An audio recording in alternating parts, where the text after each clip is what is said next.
एक समय की बात है। नगर में रहने वाला कबीर नाम का एक लड़का अपनी जिंदगी से बहुत निराश था। उसकी निराशा का कारण यह था कि वह अब तक कुछ भी नहीं कर रहा था। उसके माँ बाप उसे ताने मारते कि तेरे सारे मित्र कुछ ना कुछ कर रहे हैं, लेकिन तू अभी भी घर में ही बैठा हुआ है। मित्रों के बीच भी अक्सर उसका मजाक ही बनता। वह कहीं जाता तो लोग उससे पूछते कि क्या कर रहे हो। उसे यह बताने में बड़ी शर्म आती कि अभी वह कुछ भी नहीं कर रहा। धीरे धीरे उसने रिश्तेदारों के यहां जाना और लोगों से मिलना जुलना कम कर दिया। वह ज्यादातर समय अपने घर में ही बैठा रहता। वो अकेले में रोता, भगवान को कोसता और अपनी किस्मत को दोष देता। अब उसे अपनी जिंदगी बोझ लगने लगी थी। कभी कभी वह सोचता कि जब वे कुछ करने के लायक ही नहीं है तो फिर उसके जिंदा रहने का भी क्या फायदा। उसे तो मर जाना चाहिए। एक दिन वे अपने नगर की एक सड़क से गुजर रहा था। तभी उसने देखा कि एक गुरु दुख के ऊपर प्रवचन दे रहे हैं। वह भी वही भीड़ में पीछे बैठ गया और गुरु के प्रवचन सुनने लगा। गुरु बोल रहे थे कि दुख एक गुरु की भांति होता है जो हमें जीवन की सच्चाई दिखाता है और हमें सही से जीवन जीने का तरीका सिखाता है। आप चाहें तो अपने दुख रूपी गुरु से जीवन जीना भी सीख सकते हैं और चाहे तो उस दुख में डूबकर बैठकर रो भी सकते हैं। कबीर भी गुरु की ये सारी बातें ध्यान से सुन रहा था, लेकिन उसे गुरु की ये बातें सही नहीं लगी। उसने खड़े होकर कहा, दुख कुछ भी सिखाकर नहीं जाता, सिर्फ पीड़ा देकर जाता है। दुख की पीड़ा अनंत होती है। ऐसा लगता है इसके बाद कुछ भी नहीं होने वाला, कुछ भी नहीं मिलने वाला। मृत्यु भी उसके सामने छोटी लगने लगती है। गुरु ने कहा, आखिर क्या दुख है तुम्हें? कबीर ने अपना सारा दुख गुरु के समक्ष कह सुनाया और पूछा, क्या आपके पास मेरे इस दुख का कोई समाधान है? यह सुन गुरु मुस्कुराए और बोले, जिस दिन तुम्हारे जीवन में सच्चा दुख आए उस दिन मेरे पास आना, मैं तुम्हारे दुख का समाधान अवश्य करूंगा। इतना कहकर गुरु वहां से चले गए। कबीर ने सोचा, क्या मेरा दुख सच्चा नहीं है? क्या जिसने से गुजर रहा हूं वो छोटा है? कोई भी मेरे दुख को नहीं समझ सकता। जब मां बाप नहीं समझ पाए तो गुरु के समझेंगे। अपने दुखों से परेशान होकर कबीर ने एक निर्णय लिया कि अब वह कुछ करके दिखाएगा। उसने एक छोटा सा व्यापार शुरू किया, लेकिन उसमें उसे सफलता नहीं मिल रही थी। पर उसके घर वाले खुश थे कि वह कुछ तो प्रयास कर रहा है। वह अपने व्यापार में जुटा रहा और उसे धीरे धीरे सफलता भी मिलने लगी। फिर उसने रफ्तार पकड़ ली और सिर्फ 3 साल के अंदर ही वह एक बड़ा व्यापारी बन गया। अब कबीर के चारों तरफ ऐसे बहुत से लोग थे जो उसकी चिंता करते थे, उसे पसंद करते थे, उसके काम की प्रशंसा करते थे। अब उसके घर वाले भी उसकी प्रशंसा करते नहीं थकते थे। दिन प्रतिदिन उसके मित्रों की संख्या बढ़ती जा रही थी। अब वो अपनी जिंदगी से बहुत ही खुश था। उसके कुछ मित्रों ने उसे सलाह दी कि जब तुम बड़े व्यापारी बनकर इतने खुश हो तो सोचो कि अगर तुम इस नगर के, इस राज्य के सबसे बड़े व्यापारी बन जाओ तो तुम्हारे पास कितना सुख होगा, कितने लोग तुमसे जुड़ना चाहेंगे, तुम्हारा कितना यश फैलेगा। स्वयं राजा भी तुमसे मित्रता करना चाहेंगे और जरूरत पड़ने पर तुमसे ही धन उधार लेंगे। मित्रों की यह बात कबीर के मन में घर कर गई। अब उसने और भी धन कमाने का प्रयास शुरू कर दिया, लेकिन उसे यह सब कुछ बहुत ही जल्दी चाहिए था। वह सब कुछ प्राप्त करने में अपना ज्यादा समय बर्बाद नहीं करना चाहता था। इसीलिए उसने ऐसे भी कार्य करने शुरू कर दिए जो उचित नहीं थे।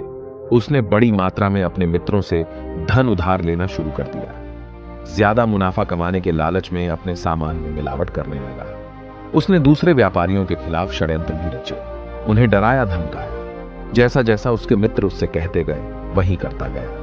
वह इन तरीकों से ज्यादा धन तो कमा रहा था, लेकिन अब उसके जीवन में सुकून नहीं रह गया था।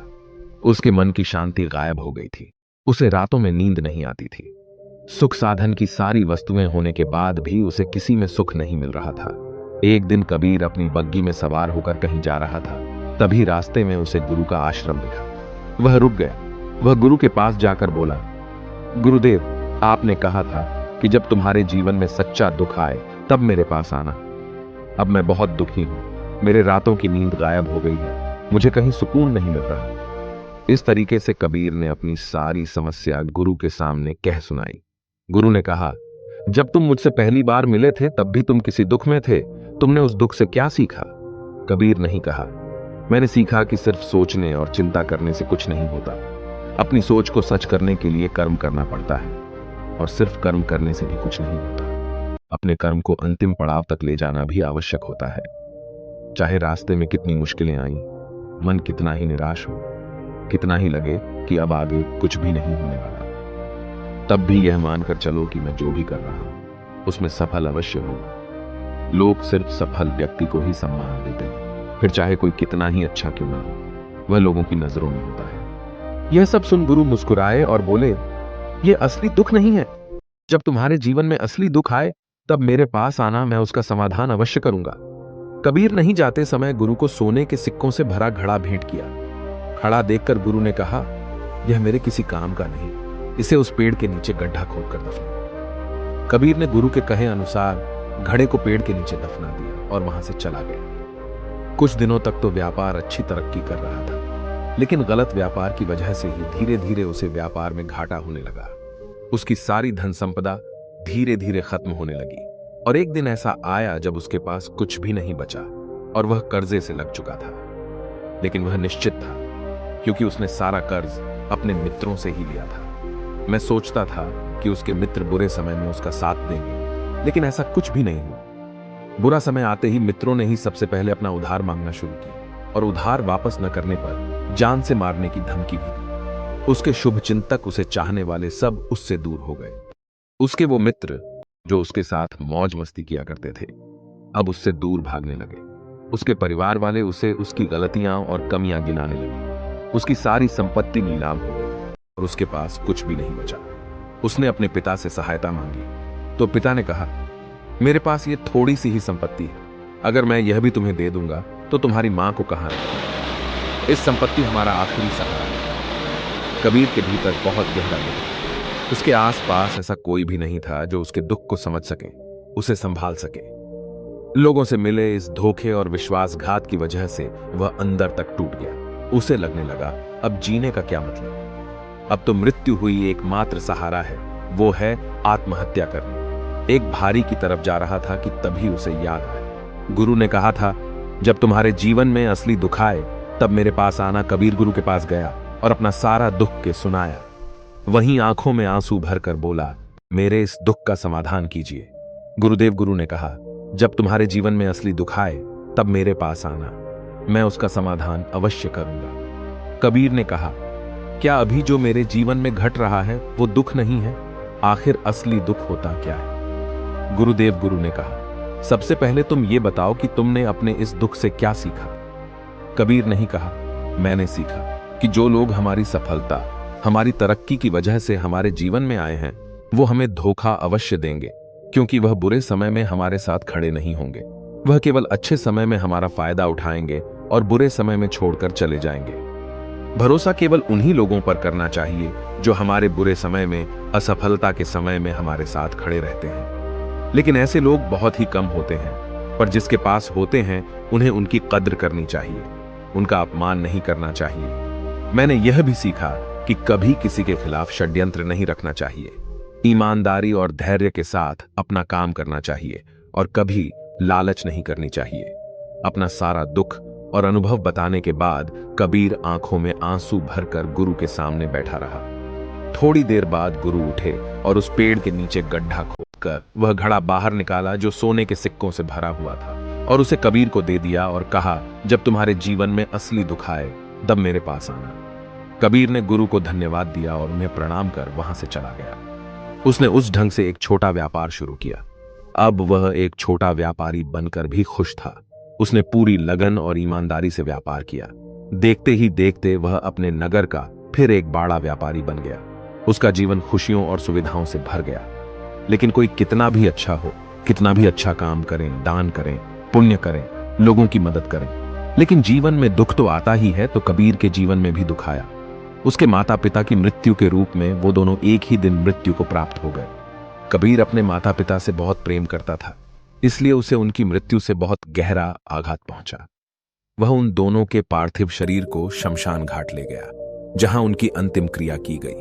वहां उसने अपने माता पिता के शरीर को जलते हुए देखा तो उसका मन बेचैन हो गया। उसके अंदर बहुत से प्रश्न उठने लगे हैं। घर वापस आया तो उसने अपने माता पिता के घर और संपत्ति को देखा, जिसके लिए उसके पिता हमेशा लड़ते रहते थे। आज वह लावारिस पड़ी है।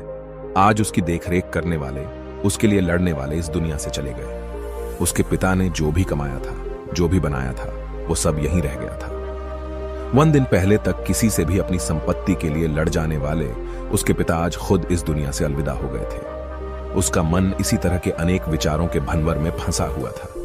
उसे अंदर से अकेलापन और डर महसूस हो रहा था। उसे कुछ खालीपन सा महसूस हो रहा था। उसे लग रहा था कुछ तो है जिससे वो समझ नहीं पा रहा। इसीलिए वो गुरु के पास गया। उसे देखते हुए गुरु ने कहा, क्या जीवन में कोई दुख है? कबीर नहीं कहा, वैसे तो जीवन में कोई दुख नहीं है गुरुदेव, सब सुख है, सब अच्छा चल रहा है, लेकिन आज मेरे माता पिता की मृत्यु हो गई। इस घटना से मेरा मन बहुत दुखी और बेचैन है। गुरु ने कहा, इसमें दुखी होने वाली कौन सी बात है? दिन तो सभी के प्रियजनों को मरना ही है। हमेशा जीवित ना तो कोई रहा है और ना ही कोई रहेगा। एक दिन तो तुम्हें भी मरना ही है। हो सकता है कल ही मर जाओ या आज भी मर सकते हो। कबीर ने कहा, ये आप क्या कह रहे हैं? गुरुदेव की मैं भी मर जाऊंगा, पर मैं तो अभी जवान हूं।